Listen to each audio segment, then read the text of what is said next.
你见过比人还粗的锚链吗？一根重达几百吨。那这么重的船锚和铁链是如何回收的？一根小小的船锚和锚链又是如何固定住万吨巨轮的呢？我们以为的船锚抛出海底就能固定住万吨巨轮，毕竟当船舶抛下船锚后，在重力作用下，船锚和锚链会迅速沉入海底，扎进泥沙里，船锚甚至也会随着惯性向前滑动，直至船锚扎到更深处。但实际并非如此，毕竟船锚的自身重量相较于巨轮排水量而言微不足道，像10万吨级的货轮，船锚重约23吨，仅占船舶排水量的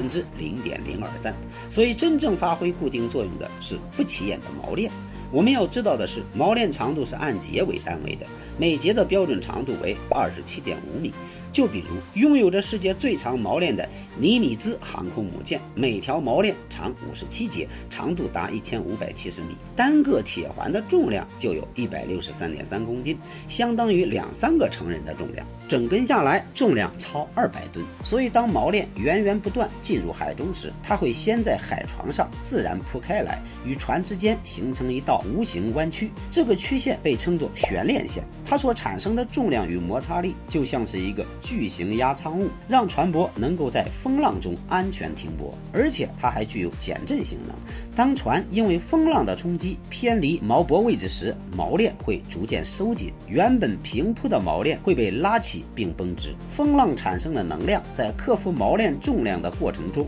会逐渐被消耗，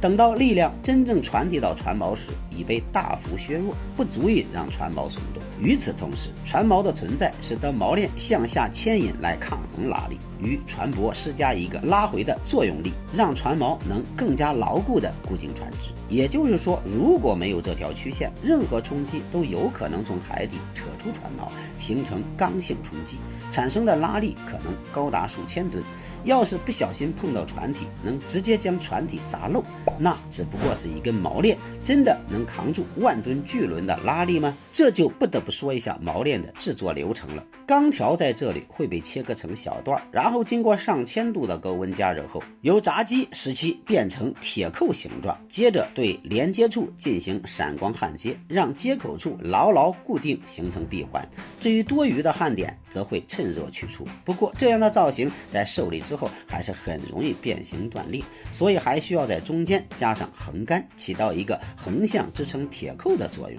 从而提升抗拉强度。至此，一节锚链就完成了。另外，为了避免锚链在潮湿环境下发生锈蚀，生产过程中还会喷涂漆料。在喷涂之前，船锚和锚链也会进行注刻标识进行认证。只有拥有这样的身份证，才能真正用于船舶。那这重达100吨的船锚和锚链在停泊结束后又是如何回收的呢？当抛锚的船舶需要再次起航时，会借助锚机收回锚链，此时船舶会朝着锚所在的方向移动。当锚链被逐渐收回，不再接触海底且垂直于海底时，锚柄的末端会受到向上的拉力，使得锚杆尾部抬起，把锚爪从泥土中拉出来，船舶就能不受限制，得以继续航行了。